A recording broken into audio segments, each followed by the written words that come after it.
Hello and welcome everyone to the Wall Street Blockchain Alliance's Crypto Roundup for Friday, May 24th, almost the official start of summer. Ron Quaranta here. Before we begin our broadcast, our usual disclaimers. Obviously, nothing we're discussing is accounting, investment, legal, or tax advice. David and I are not recommending tokens even when we talk about them, and everything. Neither is Josh, sorry, or Lewis. Anything we're discussing obviously is our own personal opinions and doesn't necessarily represent the opinions of our respective firms. With that, Ron Quaranta here. Thanks to all of you with my amazing co-hosts, David Brill, Joshua Klayman, and our very special guest, the one, the only, Mr. Lewis Cohen. Lewis, welcome. Good to see you, my friend. Thanks for having me here, guys. You guys have an awesome podcast, and the fact that you do it so consistently is just fantastic. That's one of the hardest things to get done. So I'm honored to be here. It's a real tradition, and you guys do an amazing job. Lewis, thank you so much. David, Josh, we've got so much to cover. And now that we've got Lewis here, we kind of will start filling out a lot of the litigation conversations all of us have had. David, you said it perfectly last week when we were quote unquote prepping with the agenda, as the crypto world turns. It looks like there's a seismic shift happening in Washington. David, let's start off there and then pull Josh and Lewis into the conversation. Congress actually doing stuff. Fit 21 passed the House. The House also passed, I believe it was yesterday, an anti-quote-unquote CBDC bill. We've got the SEC weighing in on rule changes. David, what is happening? It's the election, Ron. I mean, while it's been a culmination, I think, of the hard work that the industry has done to lobby and to have a presence in Washington, this tight election, this, Trump saying that he's a pro-crypto candidate, really meaningful money coming into the crypto ecosystem that's going to lobbying candidates. This work that everybody has put in has now had an impact and, created a sudden 180 in a week. Yeah. Josh, Lewis, if you could weigh in on this, I want to expand upon some of that. And David, as we dive into the components there, one of the things that really kicked it all off for me and made me rip up the agenda was the Ethereum spot ETF. And it's interesting because the news has been reporting it. ETFs approved by the SEC. It's a bit more complicated than that, but it was certainly unexpected, at least compared to a month or so ago. Josh, can you tell the audience what specifically happened and what do you see as the next steps? And Lewis, certainly feel free to weigh in. So a division of the SEC approved the rule change that would be required in order to permit spot Ether ETFs, right? They didn't actually approve the S1s that would have approved the spot Ether ETFs, but we're on the track, right? We're on the track. And actually that rule change was one of the things that if we think back to the Bitcoin spot ETF, one of the things that Grayscale fought so long and so hard, along with so many others, to obtain. So the fact that it was obtained so quickly is really fascinating. And I just want to call out, and maybe while someone else is speaking, I'll pull up this tweet that I thought was super interesting that I saw today, actually by Gabe Shapiro. And he name dropped Greg X when talking about it. So maybe I'll pause and just pull that up because I'd love to read it out if that's okay with you guys. Go for it, Josh. And Lewis, let me pull you into this because I think, the context that Josh has just given us, one of the interesting things, and please educate a dummy like me when it comes to the regulatory process, is as I was reading through the rule around the change, one of the things we noted and has been reported on is this idea of delegated authority within the SEC. What does that mean, Lewis? Does it mean the commissioners themselves didn't vote? And how should the ecosystem look at that? Yeah, my understanding is, and as Josh said, our friend and colleague Greg Exathalis is the general counsel of Multicoin, is truly probably the nation's leading expert in this. I definitely don't want to make any missteps. But my understanding is that the commission and the staff of the commission can act on delegated authority, with many of these approvals and not create any particular kerfuffle. I think someone tweeted that one of the commissioners is on maternity leave, so I've not seen that confirmed. So there could be good reasons why delegated authority was utilized here. It's been used in the past. There may be exigent circumstances with at least one of the commissioners. So I think there's a tendency of crypto Twitter to be a little bit, let's get that tinfoil hat right on. At the same time, given the high level of focus on the Ether ETPs, and the fact that this deadline was looming for a very long time, it is a little curious that the staff found themselves in this kind of difficult position at the very last moment. So I think there certainly are reasons, Ron, why people might ask, gee, did it really have to play out this way, or was there something more going on? Josh, it looks like you found the tweet, so I'll let you pick up there. I did. And so this post on, I keep still saying Twitter, but I guess it's the artist formerly known as Twitter and now known as X. It's X, please. Right? Yes. So so Gabriel Shapiro, whose handle is Lex_node, for those who are interested. This is what he said, and I quote. So these are not our views necessarily, and all caveats that Ron mentioned earlier apply, but I thought it was super interesting. And it says, quote, alpha on why ETH isn't mooning. Only 19B4s approved, not S1s. We covered that. Approval was by Division of Trading Markets on delegated authority, which Lewis just described. And that means that a commissioner can challenge it in the next 10 days. Also means they're trying to hide the vote because it's political. And he says, what's really going on here is a horse trade of something pro-crypto for getting ESG rules in place. The ESG rules need to be put in place before July 1, or Trump can potentially challenge them if he gets elected. Similar vibes to FIT Act. It's seen as political progress for crypto. Expect S1s will not get approved anytime soon, but we'll see. Hat tip to Greg X for explaining delegated authority loophole to me. Now, your mileage may vary. People may hold very different views from Gabe. They may share the views of Gabe, but I think that's an interesting set of perspectives, and at least one perspective here. Another perspective is we're on the way, right? And I think that's a potentially equally valid perspective as well, especially if one of the commissioners is in fact on leave at the moment. Josh, Lewis, David, really good point. And Josh, thank you so much for reciting that. Shout out to Gabe. Shout out to Greg X, as always, a dear friend and member of the legal working group here at WSBA. David, let's plow into that a little bit, because I think there's something interesting there. And without knowing the precedent for it, do you envision that a commissioner may come back before a certain period of time and be like, wait a minute, I didn't want to approve this? How do you think that plays out? Or are we just simply playing the game of politics between now and November? Well, I think we're absolutely playing the game of politics between now and November. I would be really surprised if a commissioner came out in between this stub period and took a different turn. It would be hard to imagine that everyone's not aligned in this pivot. They might not like the pivot, but it'd be hard to imagine they're not aligned with the pivot. So no, I don't think that we're going to move away from moving forward with the ETH ETF. I think there'll be one or two turns of the S1 documents. As we all know, that for securities practitioners, you never get the S1 right on the first shot, and there's always comments from the SEC. And so I would expect that there'll be one or two turns of the S1s before they're ratified by the SEC or approved, or so they can go effective. So I mean, it's hard to say how long that will take, but I would imagine, looking at my crystal ball, which has been pretty solid this year, I'm going to say 4 to 6 weeks, and that maybe we see in the end of June, early July, maybe a real Independence Day for Ethereum with a ETH ETF right around July 4th.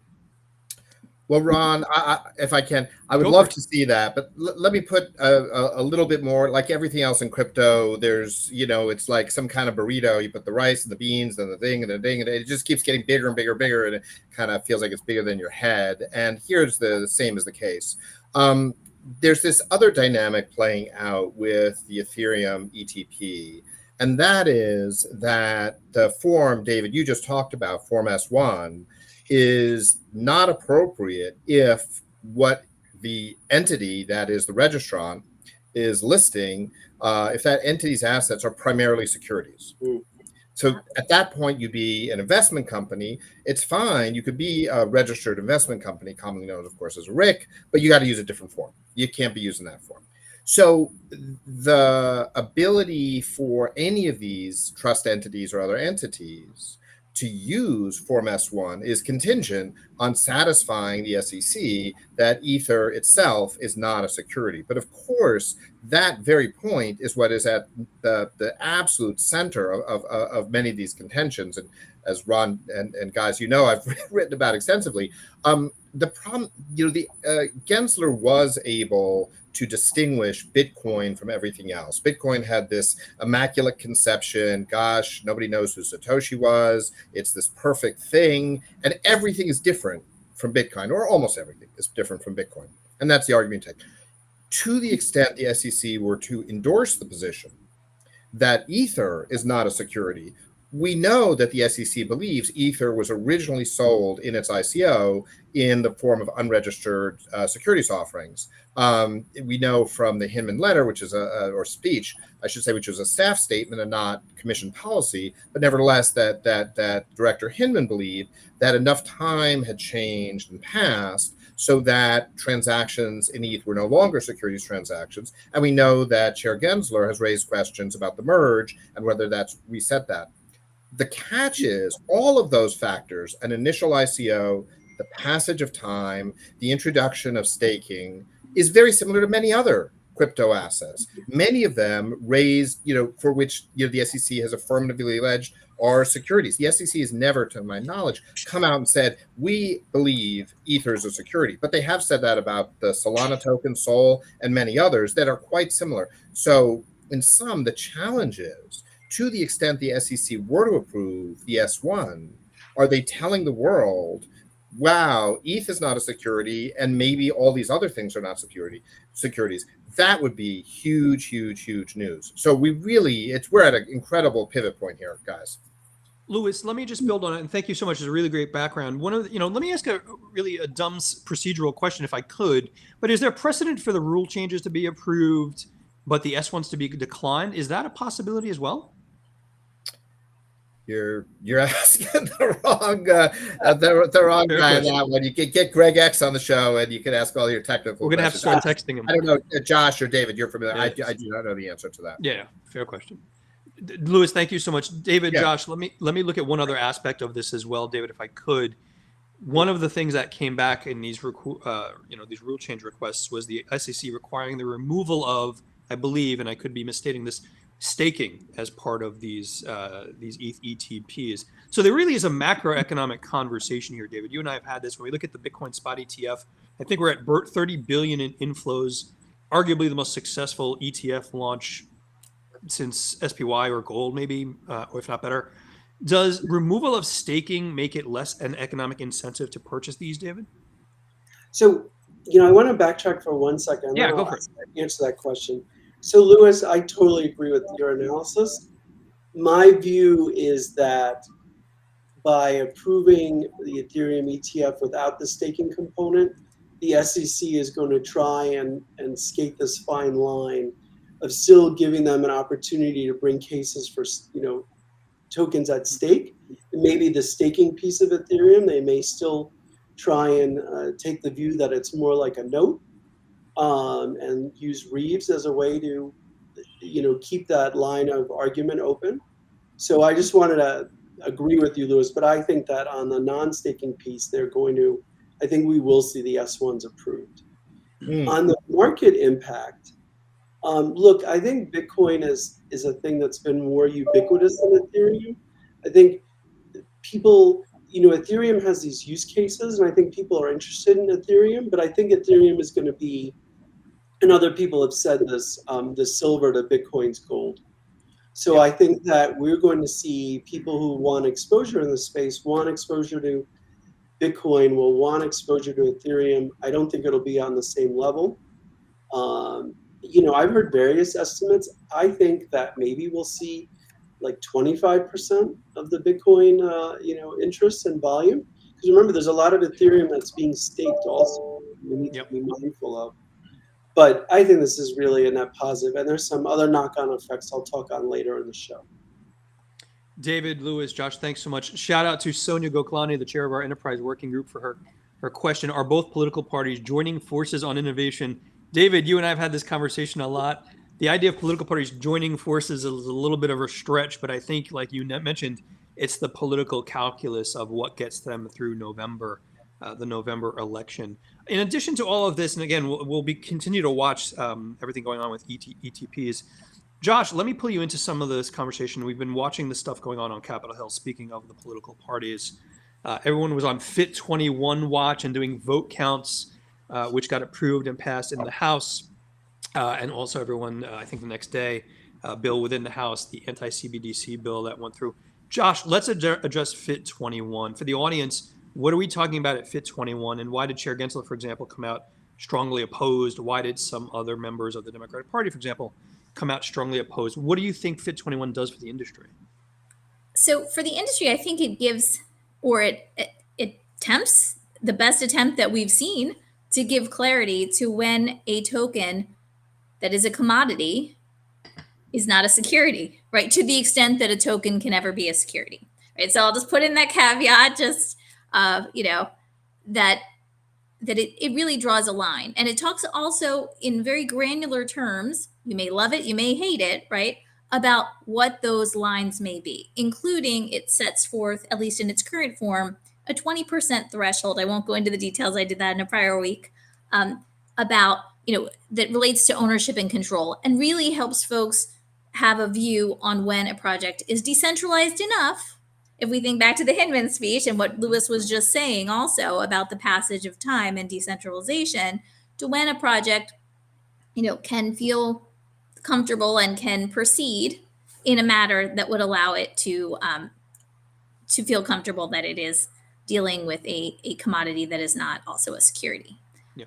So I think that is very, it's big. It's a big, important stake in the ground. And I think why is Gary Gensler opposed to it? There may be many reasons why he's opposed to it. What I think is echoed certainly in the statement that Maxine Waters released, but also, Gary Gensler as well, is in part the idea, at least expressed, I'm going to paraphrase, that the SEC, frankly, is a bigger regulator, right? And that having Fit 21 passed and enacted as law would have impacts not just on crypto, but beyond, on certain other forms of investment contracts, but also this idea that it would remove, I believe this is what Maxine Waters was largely, although not entirely fixated on, was this removal of the ability to sue, right? In respect of obviously a securities violation, because there would not be a security. So I think these are some of the points. I mean, they've pointed to things like investor protection and things like that. I think, love it or hate it. I keep saying things like that today. I guess I'm in that mood. But you have to start somewhere, right? Yeah. Like we have been in this industry, all of us, for a long time now. And we need something more than just speeches, which can be very helpful, to ground our legal analysis. And I'm not saying that people don't have well-grounded legal analysis. Certainly they do. And certainly amicus briefs and chapters like the one Lewis has written, they are forming the bedrock in many ways for what the law is going forward and how people do that legal analysis. But we need something written in the law as well. Josh, so that's my 2 cents. Josh, thanks so much. Lewis, David, and Josh, and you and I have been in this business so long. Josh and David remember me before I had gray hair. That's how long we've been in the crypto space. David, Lewis, weigh in on this as well. Let's talk a little bit about, diving into some of the context that Josh gave us about Fit 21. And one of the interesting things for me is, you mentioned Maxine Waters and this idea, well, CFTC is too small to do this. I think the real challenge, and David, please tell me where I'm wrong, is that delineation, the bright line between something that would be a commodity and something that would be a security under the SEC's purview. And I think, again, correct me if I'm wrong, has the SEC been looking at that ambiguity strategically to bring some of the things forward that they've done? David, how did you read Fit 21? We've got a lot of questions popping up. Thank you, everyone. We will address them, but I did want to give David and Lewis an opportunity to weigh in on that as well. Look, I want Lewis to weigh in on this, but I'm going to say one thing. The commission has had a number of years to come up with a regulatory structure for crypto, for the tokens, for the various assets. They have just chosen to take the position that they're all securities, and this is all very simple, as Gary Gensler has said. It's not complicated. They're all securities. We don't need to do anything different. So I think it's a necessity that Congress has stepped in. I totally agree with Josh. I don't think this bill is perfect. I think it gets marked up in the Senate. I think there's probably amendments made to it. But I applaud Congress and I applaud the Republicans and especially McHenry and some of the other folks on the Republican side who have pushed this forward. It's necessary. And while imperfect, I think, we'll see amendments made and hopefully positive ones. But Louis, we have you here and I'm really interested in your take. Yeah, there's, I mean, as both David and Josh, you said, there's so much to, admire in the process that produced Fit 21.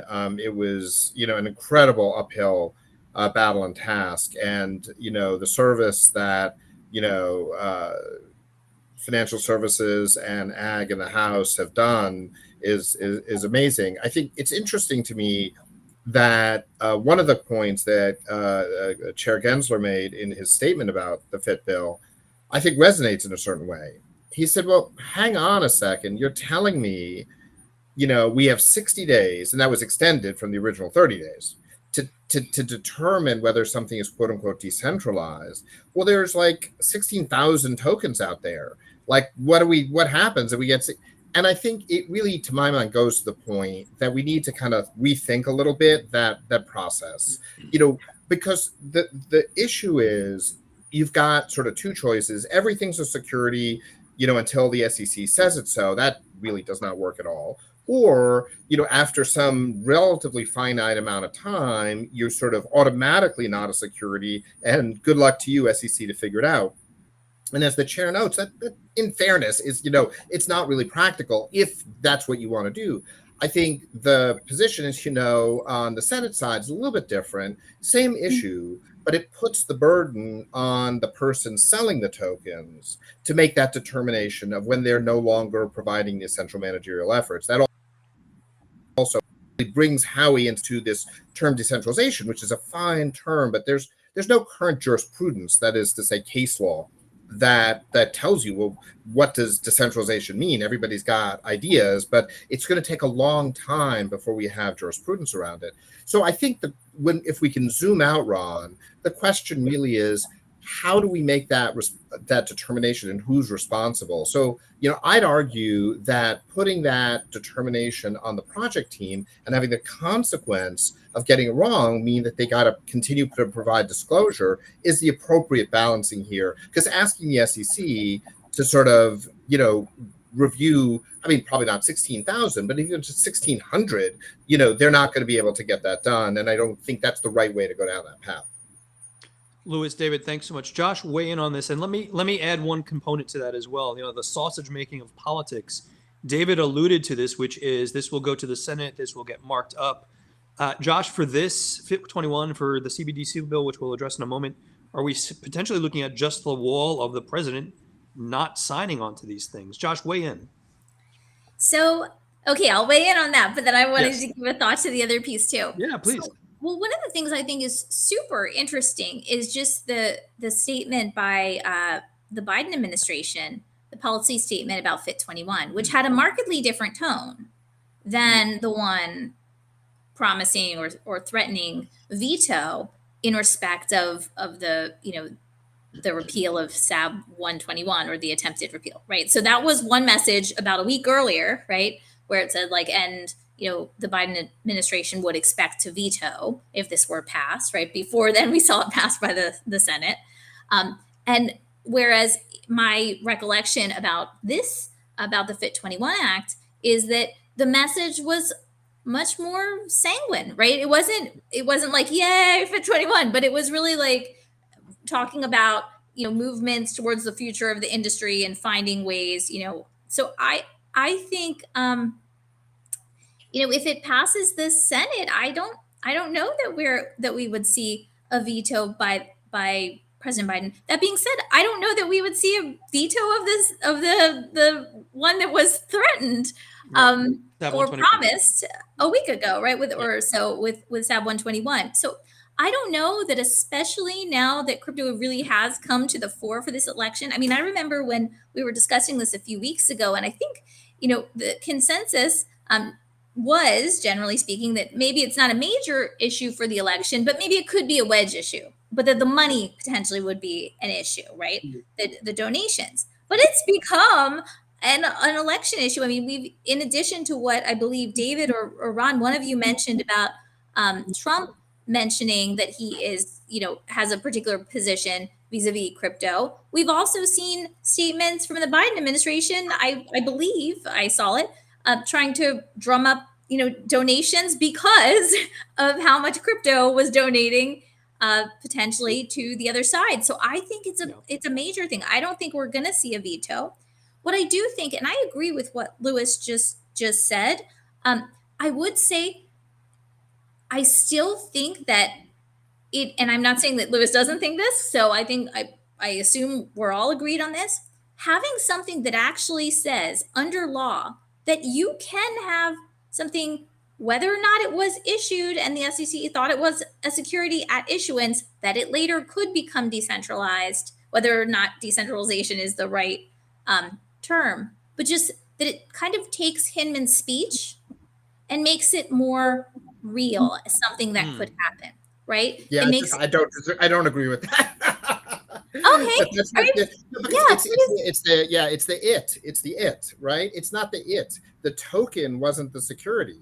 The sale transaction, and Judge Torres in the Ripple case, elucidates that very carefully and clearly. She says, well, gosh, when XRP was sold to investors with promises of gain and all this other stuff, those transactions, securities transactions. Other transactions, same asset, not securities transactions. The issue isn't that the XRP was a security in one case and XRP was not a security in another case. It's that the transactions, the SEC did not demonstrate the four prongs of Howey in the other cases. So I think it really is important we stay on point that unless the token, as you say, Josh, has terms and conditions, like it says, hey, by the way, if you buy this token, I'll pay you $10 a year from now.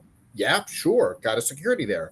But most tokens, they don't say that. They don't do that. They don't create a legal relationship with anyone. And so you really need to demonstrate a particular transaction. The problem the SEC has is trades between Bob and Alice on an exchange are not investment contract transactions and therefore not subject. So that's really where I would say the dynamic is. Lewis, can I just dive into that a little bit more? And I appreciate that. And Josh, thank you for that kind of background information. One of the things that we've seen come out in some of the judgments and rulings on your point is you've mentioned the four prongs of Howey, but one of the comments I believe from the SEC, please correct me if I'm wrong, was it's not just the particular every prong directly. It is this idea of the ecosystem, and the ecosystem should be considered the implied developers of an investment contract. Is that a poor interpretation as well? How do you describe that to people? Lewis, still with us? Well, yeah, no, I'm with you. I thought more of a Josh question than me. I mean, this ecosystem idea came up in an event that I spoke at with a couple of other lawyers at Columbia about a month or so ago. And a former SEC attorney sort of said, well, yes, of course, Lewis, or, Rebecca Reddick, our friend, was there. Of course, the tokens are not securities. We got you there. No biggie. But those tokens embody a scheme, an ecosystem. And so that's a variation, right? That doesn't involve sort of what you might call morphing in and out. It just says, hey, you create this token. The only reason someone wants to buy the token is to be part of the ecosystem. And there's like a lot of logic to that. That's like a fair point. It's just not how the law works today. When you look at the Securities Act, the Securities Exchange Act, right, or both laws, but particularly Exchange Act, it doesn't say, the issuer at such time. It doesn't contemplate the idea of issuers, changing. There's like a necessary issuer who connects. The problem with the ecosystem idea is where's your issuer? How do you apply the law to that circuit? You don't. You could change the law. You could say, well, forget issuers. As long as there's an ecosystem, you have a security. Totally fair debate. I think that's crazy, but that's a fair debate. But that's a change to the law. That's not the law as it stands today. Lewis, thanks so much. And Josh, I should have directed that question at you as well. Yeah, and for the record, for everyone on this call, Josh no longer allows me to say the word morphing, but Josh, David, weigh in on Lewis's comments. And I do want to get to the CBDC bill as well. We got a lot of questions piling up, but Josh, David, please go ahead. Yeah, I would just first say, notwithstanding what Lewis says, I actually don't think we're far apart on our view. So to the extent, I would just say, Fit 21 talks about decentralization, right? So I'll just put it like that, right? But with respect to the ecosystem view, I mean, I think my personal view is that it's going even further down a slippery slope. Like we had the SEC talking about an active participant, and now it's an ecosystem.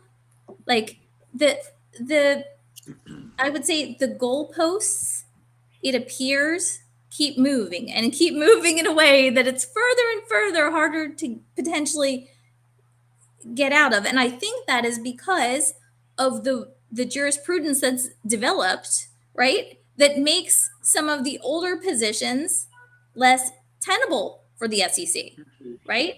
And that is why in the conversation that Lewis just recounted, why the conversation changed about what exactly is embodying what in the SEC's view. So I think I just think the ecosystem, to me, that's a bridge too far in my view. Josh, thanks. David, obviously we're all going to be watching Fit 21 as this develops and continue to discuss it. Wrap us up on the Fit 21 conversation. And I want to add one more question to that for you, David. Are CBDCs tools of the surveillance state? Talk to us about the CBDC bill. On the ecosystem point, I think it's a bridge too far. I think we talked about sporting cards and, are suddenly football cards, an ecosystem because the Players Association, the NFL benefit from the sale of them and potentially the scarcity of them. And, if they're promoting players and they sell cards and are they now more valuable? I've never been a fan of that line of reasoning, and I think it's a bridge too far. And frankly, I think it was sort of a legal rationale when they realized that the original way they were presenting these cases wasn't going to work, and they were looking for a fallback. Regarding the CBDC bill, look, I've said many times I'm very anti the CBDC, where the government could have control over how you spend your currency, your assets. Imagine a world where if you were supporting an opposing candidate and the government didn't like that and they intervened, you know what, Ron, you're buying too many cigars. We don't think it's healthy for you. You can only buy 3 this month. How dare you? I mean, I know that might sound a little Orwellian to people, but it's really a possibility. And I've said many times that I'm not a supporter of that, and I think it could impinge on people's free speech and free action in a way that I don't think represents what the will of the people. David, you and I have talked about this, and I don't smoke cigars for anyone in the audience.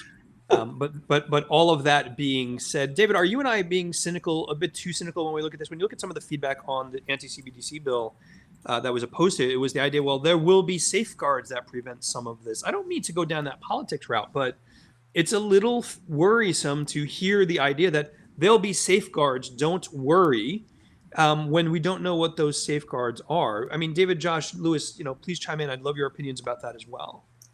So what are the safeguards? You're going to go to the district court and file a complaint because you're right. Exactly. Look, can you imagine the backlog? Look, I'll give you an example. It's not a perfect example. The government went in and redid the way, it's called the FAFSA, and the way financial aid is given to students for going to college. Oh, yes. It has been an unmitigated disaster. And, people are now waiting to make decisions or putting off decisions and deferring because they don't know what their financial aid is going to be. Yeah. So, and that's a small subset of the population. Could you imagine if there was a glitch in the system and all of us suddenly couldn't pay our rent or make a purchase over $5,000 or something that went astray? I think this is a bridge too far, and I think there's just so many implications. I don't think people would be comfortable with it. They're thoughtful about it. Lewis, Josh, are David and I wrong, and would CBDCs be a great thing for the average American citizen? So, I mean, I'll say, I find Emmer's arguments about this. Emmer, obviously, very much a sponsor of this bill and behind this bill. I think you know, the how can I say this? I guess the thing I is, left Josh speechless. yeah, well, I warned you that might happen. So what David was saying about, what are you going to do? Run to the district court?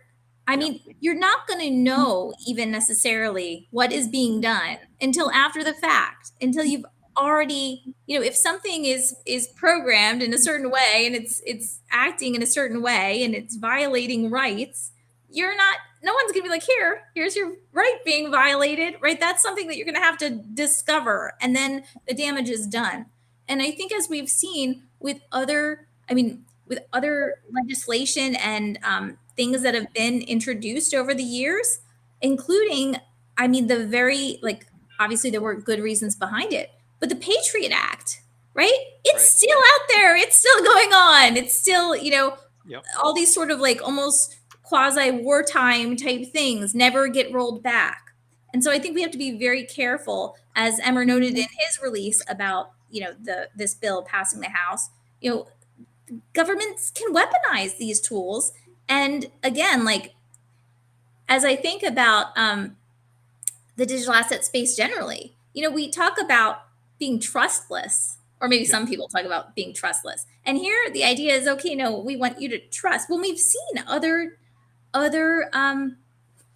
governments now, right, who do have these surveillance tools. And I think even in prior cases in the US, that have been related to surveillance, we're always pushing back against that. I think also what's really interesting to me is that the Biden administration, in many ways has communicated, or at least my understanding is that it's communicated, full speed ahead on trying to figure out CBDCs, right? This bill actually goes in, isn't just silent to what's going on, but actually goes in the opposite direction, right? So it's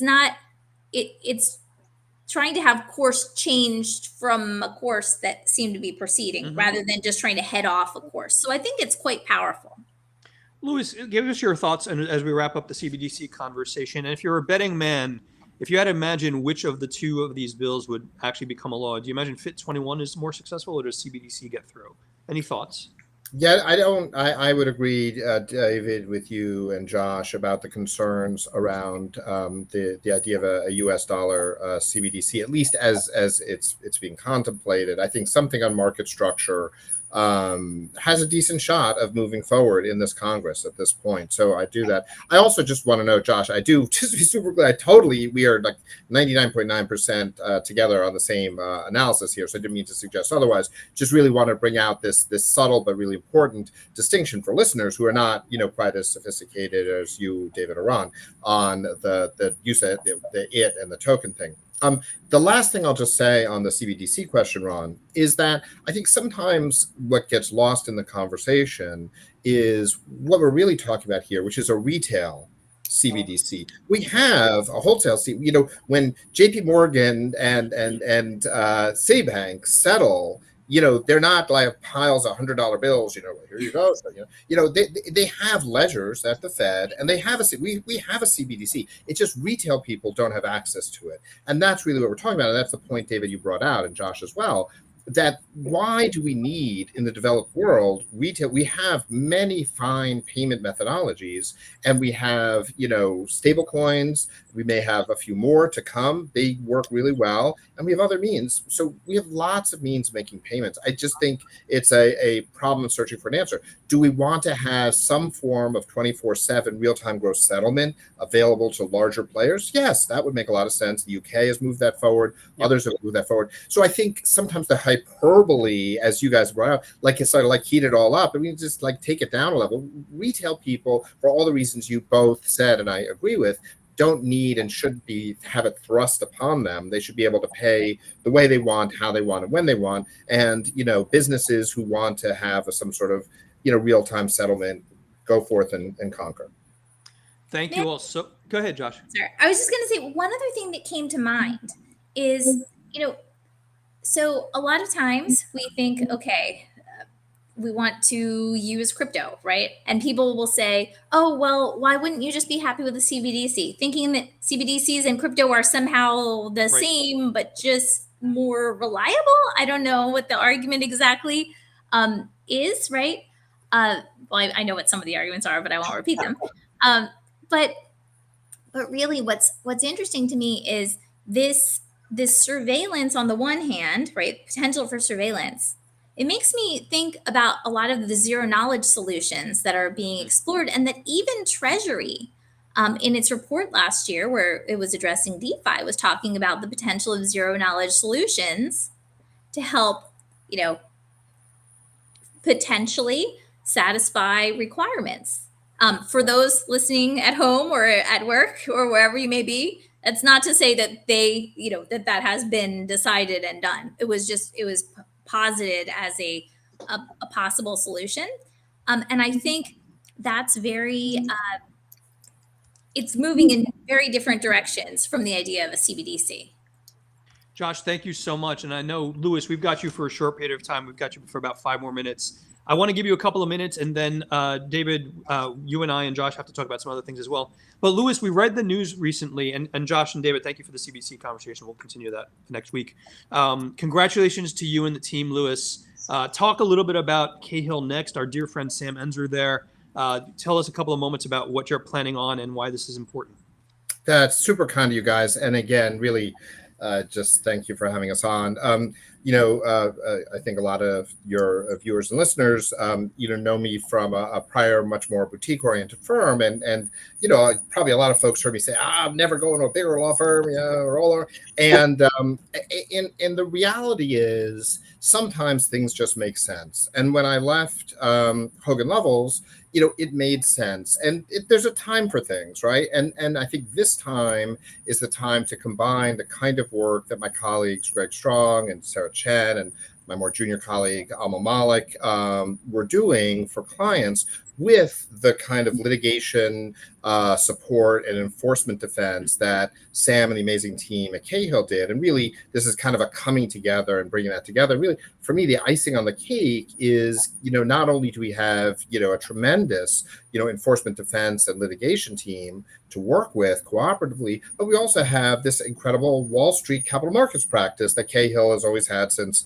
really before the Securities Act was even passed. So it's an opportunity to put these things together and hopefully do a good job serving our clients and having fun along the way, working with just some amazing colleagues and friends. I'll just say it, we have 3 of the best on the show right now, but for me, one of the most important things is working with people you enjoy and you have faith in, that they're reliable and professional. And I can never ask for more than that. So thank you, guys. Lewis, congrats again to you and the team. We're looking forward to all the great work. And I'm just going to say it, we're looking forward to a Cahill event. Lovely offices. We'll have to get downtown at some point before the summer is out. We'll let you go, Lewis. I know you're busy. Thank you again for joining us. Hopefully you'll come back again in the future. Thank you, guys. Take good care. Have a great Memorial Day weekend, everybody. You as well. Thank you, Lewis. Bye-bye. So it's the 3 of us left. We've got to cover questions. I could talk to Lewis for another hour. I don't know about either of you. And we've got to get together with him in person. But David, I want to start with you if we could. Shout out to Casper, our dear friend and from WSBA member, Technos Associates. David, do you have any insight on the available balance of ETH on exchanges versus estimated demand? So Casper, David, clearly sees you in your trading turret with the 9 or 10 different screens at the Brill estate. What do you think? What are you thinking about kind of what's the unavailable balances and demand? Well, I know it's dipped a little bit because there was some thought at one point earlier in the year that we might see an ETH ETF, but I don't think that, and I really need to think about it further as far as comparing it to what was on exchange before the BTC ETFs went live. But I think there's still a fair amount on exchange. I think the difference again is there's so much ETH being staked that I think people are going to make a calculation at some point. Are they getting enough revenue staking? Do they want to be liquid in trading, depending on where the movement of the ETP goes when it goes live? So I don't have the perfect answer for you now, Casper, but I'm going to take that away as homework and think about it some more. But my initial view is that while there's less on exchange, I still think there's plenty to trade with on exchange. David, that actually brings us to Greg's question. And Josh, absolutely weigh in. I'm sorry, I don't mean to leave you out of the staking conversation, but I'd love your opinion. But Greg also asks, how will the non-allowance of ETH held by ETFs affect the staking validators held outside the ETFs? That's kind of a mechanical operations question, David, that I hadn't thought about. I haven't really thought about that either. I think I've been focusing on the first sort of we'll say generation of issues. So I really would want to think about that some more, Greg. I won't give a half answer there, but I don't know, Josh, if you have a thought immediately, but that's something I certainly will think about.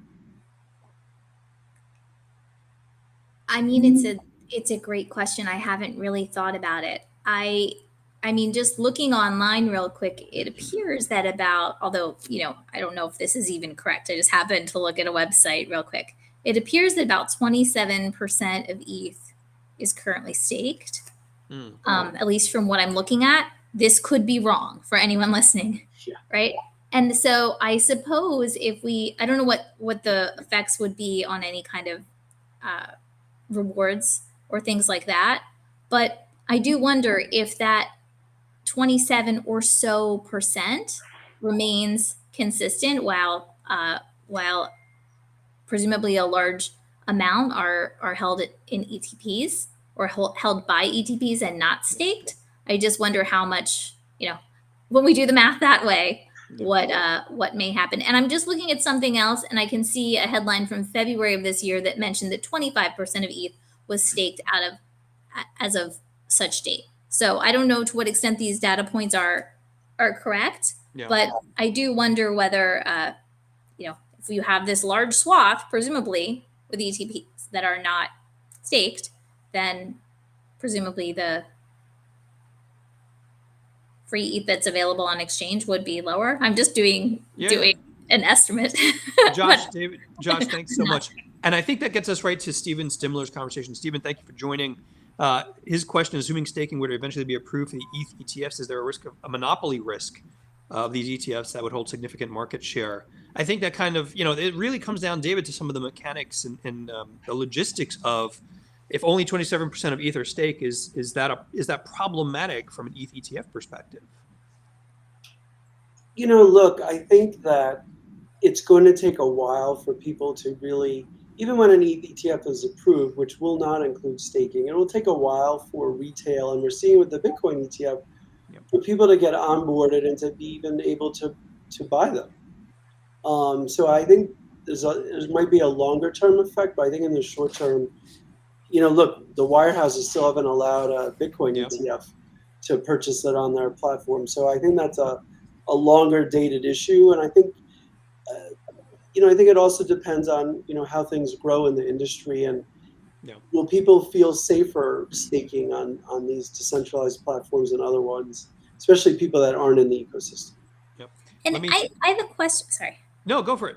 A question for you guys about this, and apologies, I don't know why I keep getting random messages. I keep trying to turn off the people need you.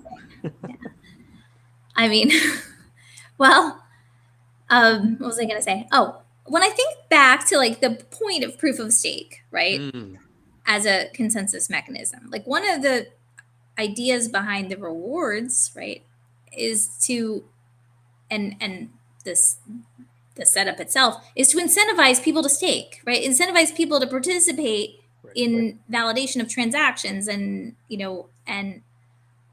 consensus. And so it does occur to me that the ETPs, although this may be wrong, this is why I'm posing it to you guys.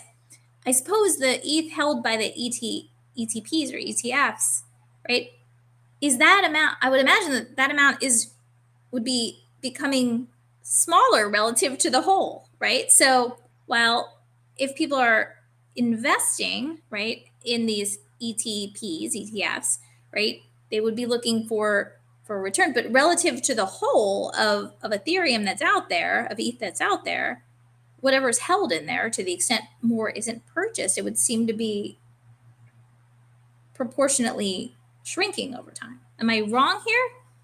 Or I don't think you're wrong. Reducing the pool of ETH available for staking is part of the dynamics of that ecosystem. It'll just be interesting to see what that proportionality is. David, I cut you off. Go ahead. No. I agree. I don't think you're wrong. I think on a macro level, I don't think you're wrong at all. I think that what the issue might be is what would that staking look like? And yes, if the staking was approved, I would imagine there would be a mechanism for those ETFs to stake those Ethereum. But I still think we're ways away. So I think we have to put that one on the shelf for a little while because let's just get over the finish line for the non-stake version of the ETP, and then I think we can revisit that issue at some point. And let me just end this off by thanking Stephen and Greg and Casper for giving us homework over the Memorial Day weekend. We'll address some of that in the future. Thank you all. David, Josh, there's still so much to cover. We're probably going to go to the top of the hour, usually longer than usual. I do want to talk about something else. David, do you disagree with me and my wager on the SAB 121 being repealed or pulled back by the SEC? I see a lot of news in the space, but I don't see anyone suggesting that the SEC will rescind or withdraw SAB 121. Tell me I'm wrong, David. So, I think your crystal ball is right on this one. I don't see them rescinding it, but President Biden has until June 3rd to veto SAB 121, and I don't think he's going to veto it. I think that if he were to veto it after, changing these positions on some of the other issues in crypto, I think it would totally undermine the view that his administration was supportive of the ecosystem. And I think the really interesting point, I know, Josh, you want to jump in. I have one more. No, it's okay. I can see you leaping out of your chair, but I have one more thing to add. Is I think this was a tactical mistake by the SEC. That SAB 121, whether you want to support the ecosystem or not, was something that was really necessary to help support consumers and support different players being able to custody crypto. So while in the past iteration of the SEC prior to President Biden moving in a little bit on them, they were against the growth of crypto. This was still a pro-consumer issue that really needed to be addressed. And I think taking a sort of draconian position with SAB 121 really was a tactical mistake by the commission. Josh, you had to say something. Yeah, well, one thing I was going to say is I think I'm pretty sure, David, that when you, although now I'm not so sure, but no, I'm just kidding. I'm pretty sure that when you mentioned that you didn't think that Biden would veto SAB 121, you meant wouldn't veto the law the bill that would repeal SAB 121, right? And that SAB 121, that he wouldn't step in to save it. It is interesting. I wonder what will happen. I don't know, Ron, whether your crystal ball about, the SEC voluntarily potentially repealing SAB 121 could come to pass. I wonder whether maybe they propose a different formulation or something like that, which might allow a middle way, a middle path, and which I would say, I would just, in general, as I've said in other sessions and other crypto roundups, I do think that the question of SAB 121 and why people oppose it in different positions, there might not always be perfect alignment between the industries, and between the folks. Right, if you think about tokenization versus crypto, right? And so I think it will be always interesting to see what happens. I hope it is repealed or struck down, but I mean the reason I made that prediction, not that I'm some political guru. I wish Adam Goldberg or Dina Ellis were here. But when you look at the politics of it, rescinding it or withdrawing SAB 121 on the part of the SEC spares the president the embarrassment of vetoing a bill that the Senate Majority Leader voted for. And I don't know the ugly sausage making of politics behind the scenes there, but I would imagine that's part of the consideration. We didn't wager specifically, but we will see, and we have until June 3rd, David. I do thank you both. I want to address Larry's question. I think Lewis addressed this before he had to leave us regarding CBDC bill HR 5403 recognizes the difference between retail and wholesale. I think all three of us would agree HR 4503 prohibits 5403, I think, prohibits issuance of a retail CBDC to the point that Lewis and you, Josh, and David made a bit earlier. So Larry, I think that's a good point. Thank you for weighing in. We've only got a few minutes left. In addition to all of this legislative stuff and laws and regulations being withdrawn, Josh, David, we're still looking at SEC v. Coinbase, SEC v. Kraken, SEC v. Binance. We're still looking at a bunch of other litigation in the works. I'm not going to lie, I haven't looked at them all week. Any updates, Josh, that you or David want to share, and where do you see some of that going? I mean, I would just add, Ron, to what you're saying, that in addition to all of the cases that are SEC v. so-and-so, we're also seeing so-and-so v. SEC. Yes, exactly. Right? And so I think looking at both sides of this is very important. I mean, it did occur to me that aside from the political moves, right, relating to this scramble towards having the S1s amended, right, in connection with the Ether spot ETF potentially on the horizon, it did make me think, was part of this the result of Consensus's case against the SEC? Could that have had any kind of impact in a similar way? I mean, so far, like it's just at the very beginning stage, but could that have had any kind of influence in a way similar to how Grayscale's case, did? I mean, maybe I'm overthinking this, but it did cross my mind. So that's just something that, I just wanted to mention. No, it's a good point. And Josh, again, thanks for kind of correcting me. You're absolutely right. It's kind of the pushback versus SEC from plaintiff's perspective. David, what are you seeing on that front? And we should probably do some market commentary as well before the end of the hour.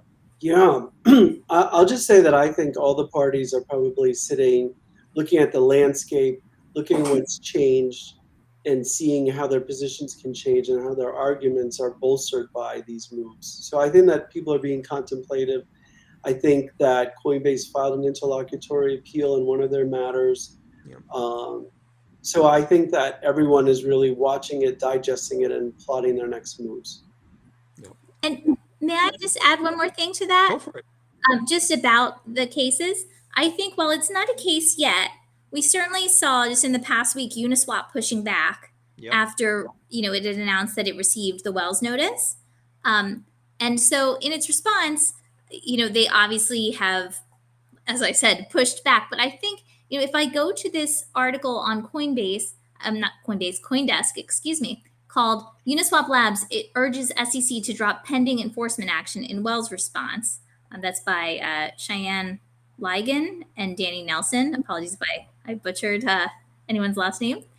There is a quote, and it says, okay, all right. It's attributed to the chief legal officer, Marvin Amori. And it says, Amori said that the SEC knows that the current definition of an exchange does not cover any of Uniswap Labs products. And it says, quote, that's why, as we speak, there's a pending rulemaking where the SEC is trying to redefine about a half a dozen words in their own regulations to try to capture us. That's not going to work, Amori says. It goes beyond their authority given by Congress. So I think that is a very succinct way of summing up some of the battle going on here. When you think about the 3D, not just, maybe it's 4D or 5D, not just these cases and where they're brought, right? But also the rulemaking and potential rulemaking that's going along or not alongside. Josh, thanks. David, so much to cover. We'll, again, continue to watch and cover next week. David, we'd be remiss without A, going over, because we've only got 2 minutes left, but B, also talking about market dynamics. I was a little surprised, David, we're kind of in a channel, trading range, particularly looking at BTC, particularly looking at ETH. Some of the meme coins have taken off the top. What's going on from an activity perspective? Well, we have some really interesting cross currents. So on a positive side, you saw NVIDIA beat earnings, and that really galvanizes the tech market generally. And I think when people think about tech, if you think about AI, you think about crypto. So I think that's really positive. I think on the negative side is inflation, and we have just called this one right. So I'm just really gonna say our crystal ball has been spot on. The first cut for looks to be in September now, and that's what we've sort of been focused on. So you have this sort of excitement about technology and AI. You have the economic realities of higher for longer. So I think that's what's going on. I think you saw a nice boost in Ethereum after this change on the ETPs. I think we went from like 32 to 3,700. I don't think we still have a catalyst in particular for Bitcoin to push through for all-time highs. We need something. We need one more step. Either wirehouses giving approval, some inflation, rate cuts. I think we need one more lift to get past the 60 to 72 channel that we're in. David, are we risk off until after September? A lot of people have been saying, for crypto now, like, buy in May and go away to September. It's really hard to say. I don't think we can the inflation information is really important. Things are more expensive. Where are you going to put your money? The stock market has done well this year so far. I mean, I had a bad day the other day, but, I still think some people are a little concerned about going further out on the risk curve.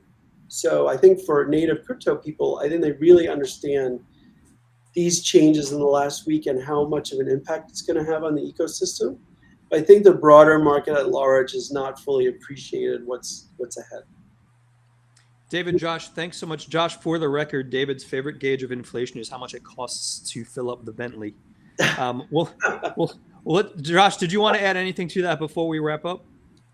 No, I love listening to you guys about these points. You guys have really opened my eyes. Like, obviously, every time I charge something or pay for something, I'm aware of the cost of things, but I think I love how you guys put it into perspective, and you always have some. Thank you, Josh. Yeah, We've made Josh watch CPI reports come out, so we apologize for that, Josh. But let's talk about the coming week. It's Memorial Day weekend here in the United States. Hoping you both have something interesting planned. Josh, what are you going to be doing this weekend? Working. No, but I am hopeful that I'll be able to do some fun things and enjoy the beautiful weather, which I believe is happening. I haven't actually checked the weather for what it's going to be this weekend, but I assume it'll be great. But yeah, there's a lot to catch up on in terms of reading and stuff. But I think, I was half joking about working, but in all seriousness, I think this past week and what we've been seeing over the past couple of months, it's really breathed more than new life, right? It's breathed tornadoes and it's a different feel now. It's a different feel even from a month ago, in my opinion. But no, it's a really good point, Josh. Thanks. David, what about you from the beachfront estate? What are you going to be doing Memorial Day weekend? I'm actually in New York. I'm going to be spending some quality father-daughter time. Nice. I will be hopefully going to Madison Square Garden tonight to see my Rangers beat the Panthers. Nice. Work as well, Josh, a holiday barbecue, and then off to Texas for consensus. Yeah, I mean, may I just say one more thing? Go for it. I should say, I will be with my kids. So I will be doing other things other than work. Mine sounded so just flat. David's like, I'll be doing this and this and this. Mine will mostly be work, but it will also be family. Right? He plugs family time regularly, and I know you both well enough to know that you both spend quite a bit of time with family, which is always amazing. I'm likewise spending time locally. My sister's barbecuing, so I'll be out in the western farmlands of New Jersey, which will be interesting. I want to do a book plug if I could, and I might have mentioned it to either of you separately. I don't know the author directly, but it's really fascinating.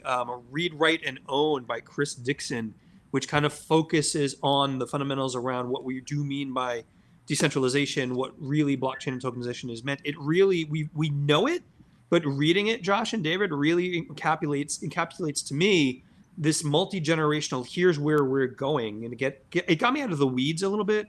So again, I don't get a commission, but if you get a chance to read Chris Dixon's book, it's great. We're also planning for our June 5th webinar, Josh, that you will be on, which is So You Want to Be a Special Purpose Broker-Dealer. The agenda discussion items are going to be interesting, I think, Josh. So looking forward to that on June 5th. Open to the public. If anyone wants to join, please register. You should see that on LinkedIn and Twitter as well. We will be back next week. Shout out to Louis Cohen. Thanks for joining us. David, Josh, as always, thank you for being part of this. Thank you, everyone. We'll see you again next week. Bye-bye. Thanks, everyone.